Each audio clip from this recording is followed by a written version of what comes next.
Hello and welcome to my channel, The Future Empress. My name is Anna and today I'm gonna talk about my 2020 anticipated releases.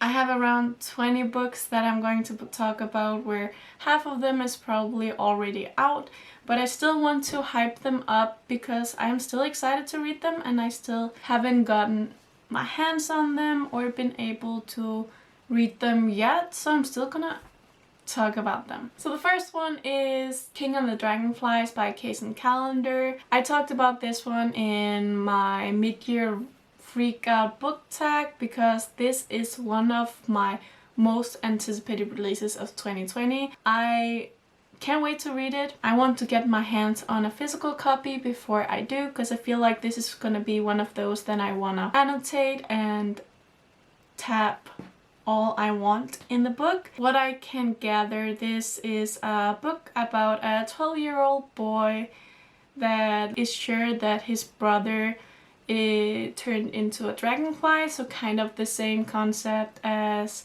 An Astonishing Color of After, however with a sibling instead. I think it's just about this boy and about his grief and whatever happens with him throughout the novel. It's a middle grade, of course, but it is a LGBTQIA plus story, so it's one that I highly anticipate. I've heard nothing but good praise about this book, and all the people that I've seen have read it, loved it. The next book on this list is Heartstopper Volume 3 by Alice Oseman. I've been reading Heartstopper by Alice Oseman since she published it on, I don't remember on what, but since she published it as a webcomic. I stopped reading the webcomic when the first volume was published, so I wanted to wait until I got the physical copy to read them. So I can't wait to read this next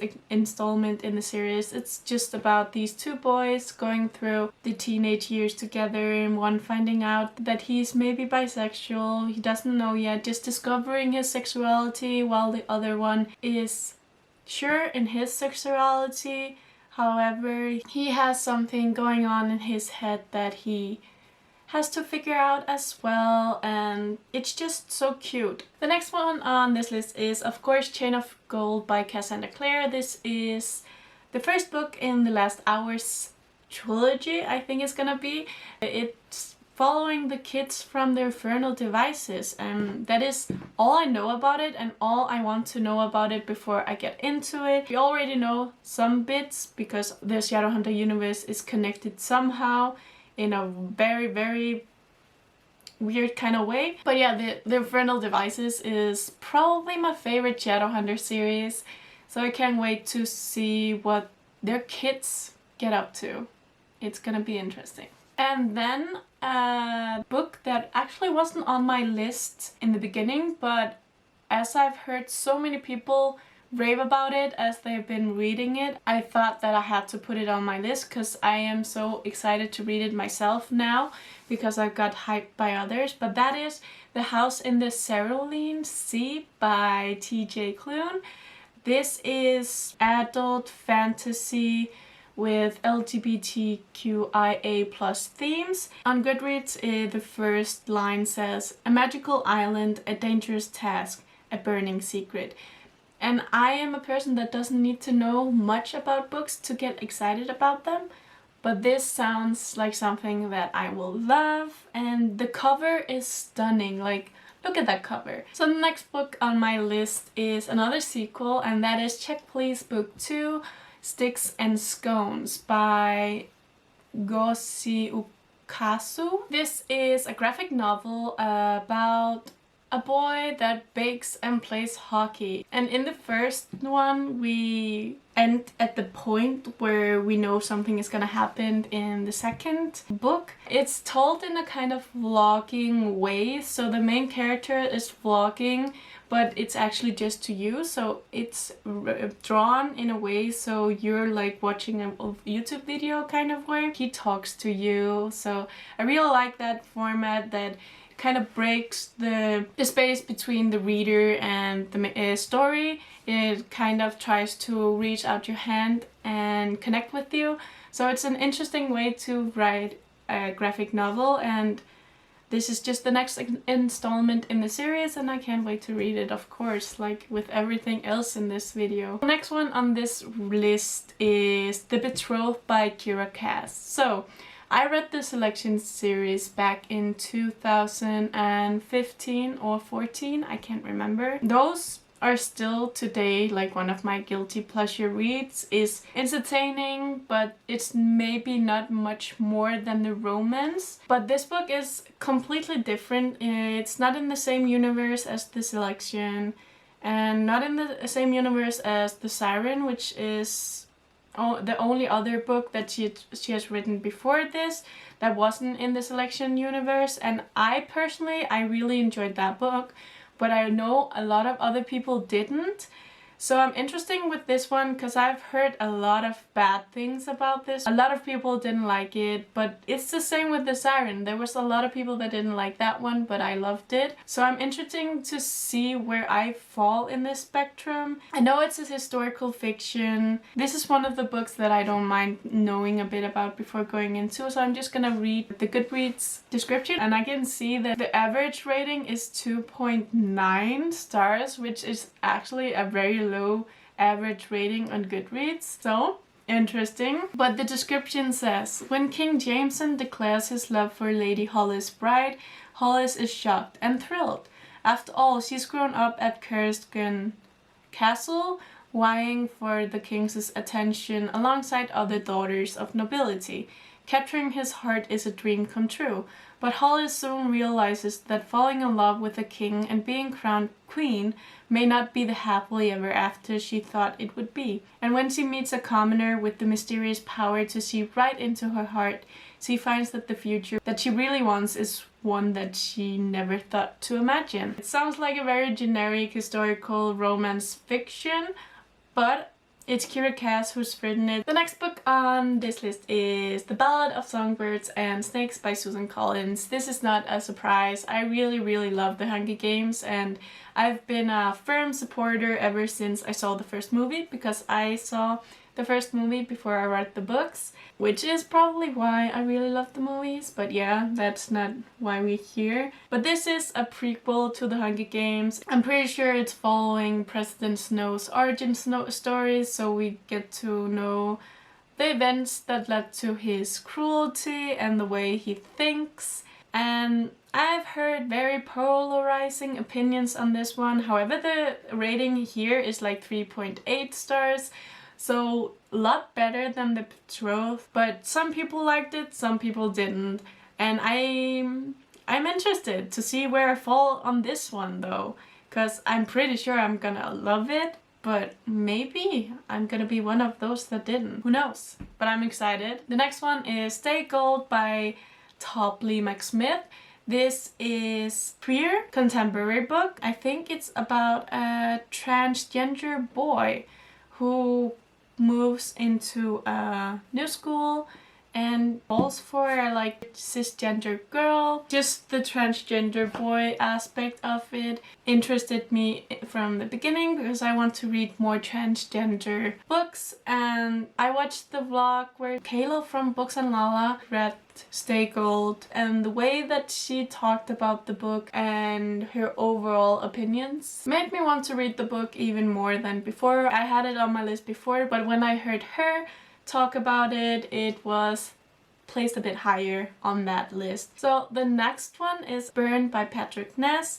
I actually hadn't heard about this book before it was released. Don't know why. What I know about it is that this is a alternative historical fiction where there's dragons. It's set in like 1959, where you can hire dragons to work on your farm and stuff. It just sounds like such an interesting concept. I love dragons. I love books that have dragons, and this is a historical fiction. It's set in 1956, but with dragons. Usually you get dragons in fantastical worlds, and you never actually read about a world where there's dragons that is set in our world. So I'm interested to see what this is. The next one on this list is I Will Be the One by Lyla Lee. This is a story about a fat girl that wants to be a K-pop star. That is what I know. That is all I need to know, because with contemporaries you don't need much. Personally, I've been a fan of K-pop since 2011, 12. I listened to some before that, but I didn't really get into it before 2012, I think. For me, this just sounds so interesting, also because I know how hardcore the K-pop industry is, and I think this will touch upon those topics as well, and I'm interested to see what Lyla Lee is gonna do with this topic. The next book I'm gonna talk about is Love Creek by Becky Albertalli. I think this is a novella set from her 3 books that is set in the same kind of universe. They're like all companions to each other, which is Simon vs. the Homo sapiens Agenda, The Upside of Unrequited, and Leah on the Offbeat. I've loved all those 3 books of her, so I can't wait to read more from those characters, because also there's a specific character in The Upside of Unrequited that I really loved, and I hope we will maybe get something in this novella set. And then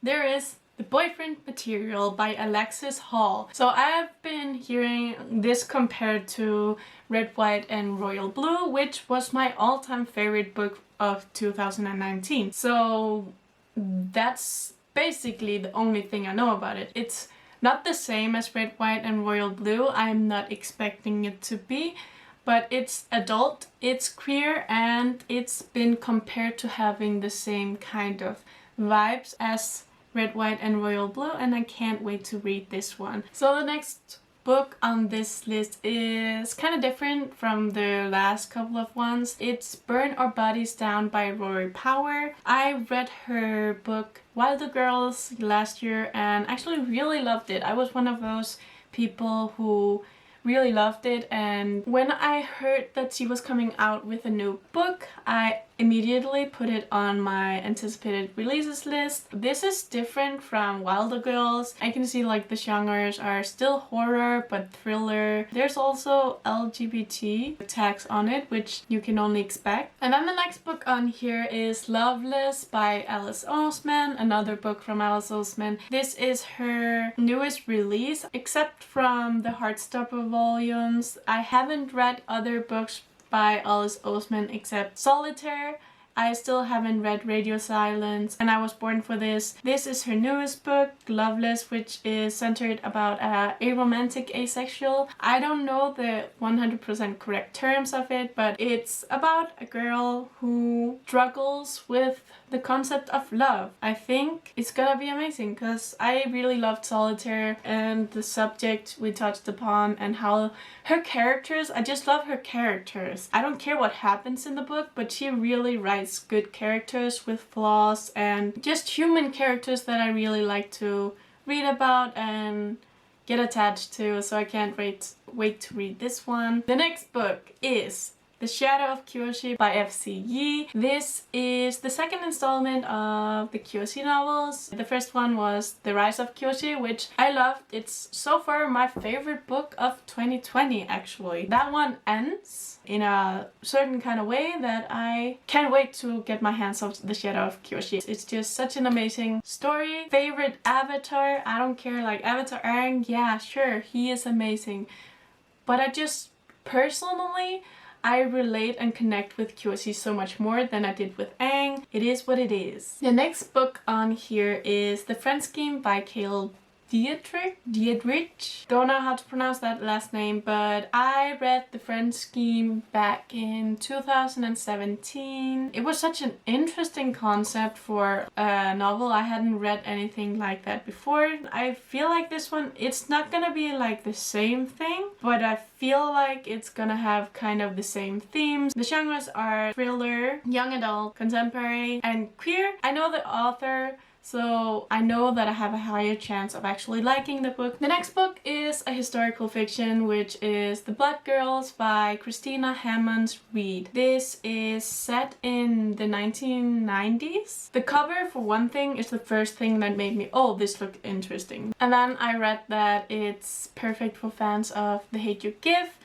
It's an unforgettable coming-of-age debut novel that explores issues of race, class, violence through eyes of the wealthy black teenager whose family gets caught in the vortex of the 1992 Rodney King riots. It's gonna be like an overall heavy book like The Hate You Give, but it's a historical fiction and it's set in Los Angeles, so all those things are things that I am excited to read about and educate myself more about the Rodney King's riots, because since I'm not American, I don't live in America, I don't know a lot about the detailed history of what happened in the different states and different cities. The next book on here I also talked in my mid-year freakout book tag, and that is Cemetery Boys by Aiden Thomas. It's a YA queer fantasy where a boy summons a ghost and now he can't get rid of him. That sounds like a setup to an amazing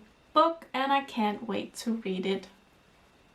Like everything else. The next one is Blood and Honey by Shelby Mahurin. This is the sequel to Serpent and Dove, which I just read in the month of August, and that one was so good. I gave it 4 out of 5 stars, and I can't wait to read more because it's such an interesting concept with like the magic system and like a witch marrying a witch hunter. Where we end in Serpent and Dove, we know that we're going a certain place that a side character lives. I feel like that the world is gonna open so much more up and you're gonna get to know the world in so much more depth because of this place. It was also just a character that I really was interested in and how her magic works in general, and I think that in Blood and Honey, just in the name Blood and Honey, we will get to know so much more. Maybe I should start saying when they come out, because now we are like at the current releases.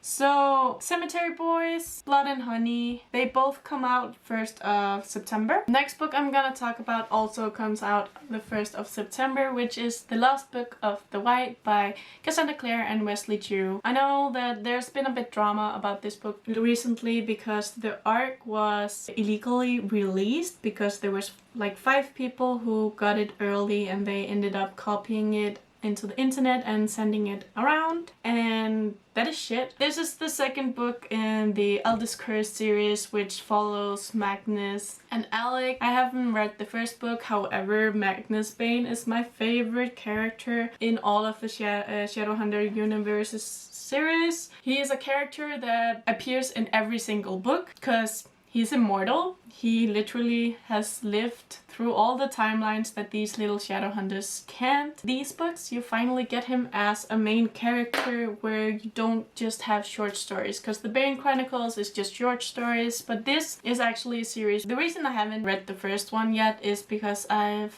actually haven't finished the Dark Artifices, so I need to do that, and I want to do that before I continue on with the books in the publication order. And then we have Grown by Tiffany D. Jackson. This is a mystery thriller book. It comes out on the 15th of September, but the average rating is like 4.5 stars on Goodreads, and you can see like Chelsea from Chelsea Darling Reads, she gave it 5 stars. So there's a lot of hype around this book, and what got me is this first paragraph of the Goodreads description, which is: Corey Field is dead. When Enchanted Jones wakes up with blood on her hands and zero memory of the previous night, no one, the police or Corey's fans included, has more questions than she does. All she really knows is that this isn't how things are supposed to be.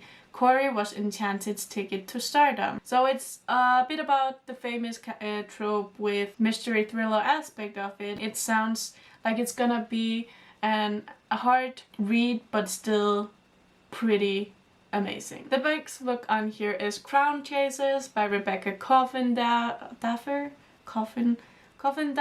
Don't know. For one, this is science fiction, and I love science fiction. I just don't read too much of it. I don't know why. I don't pick a lot of science fiction up, but every time I do, I love it. I love science fiction and the genre, and it tends to be my favorite movie genre as well. But yeah, it's science fiction, it's young adult, and it's LGBTQIA+,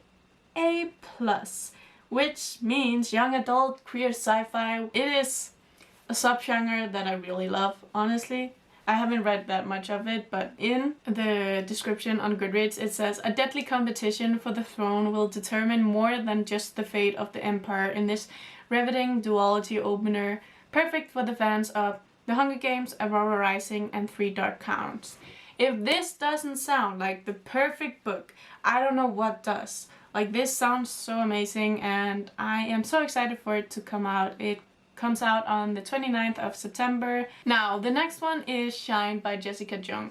Jessica is a former member of the K-pop group Girls' Generation, and like I said earlier, I'm a K-pop fan, and when I saw the one from the industry was publishing a contemporary book about the competitive world of K-pop, I thought it was amazing, mixing two of the favorite things in the world, K-pop and literature. I'm gonna give Shine a fair chance to see if this is good, and I won't be judging it so hard. And then the next one on my list is Fence Striking Distance by Sarah Rees Brennan, illustrated by Johanna the Mad and C.S. Prescott, which is the original creator. She wrote the graphic novels or comics. I never know the difference of those. Well, this is a full-fledged novel told about the boys that is centered in her comics. This one comes out as well on the 29th of September. The next book is Instant Karma by Marissa Meyer. So this is her first dive into like contemporaries. She's the author of The Luna Chronicles and Renegades, which is both sci-fi. So it's interesting that she's writing contemporary now. However, she's one of my favorite authors, so of course I'm gonna give it a shot and see what this is about. In the Goodreads description it says, in this young adult contemporary romance, a girl is suddenly gifted with the ability to cast instant karma on those around her, both good and bad. I don't have the best of luck with magical realism, unfortunately, but I'm still gonna give this a shot and see if it's on par with her other books. Like, those are sci-fi, and I love sci-fi, like I said, so I don't know how this is gonna fall for me personally, but I'm still gonna give it a shot because I love Marissa Meyer and she deserves at least a chance. The next one on here, I don't have much to say other than it's a book that I'm very, very interested in seeing what it's gonna be, because it's Ready Player 2. So it's the sequel to Ready Player 1, but on Goodreads there's no description at all, and it expected to be published in the 24th of November, and there's still no description of the book. We have a book cover. So far so good, but I have no idea what this is gonna be about. I just know that I love Ready Player 1, and of course I'm gonna be reading Ready Player 2. The last book on here is The Nobleman's Guide to Scandal and Shipwrecks.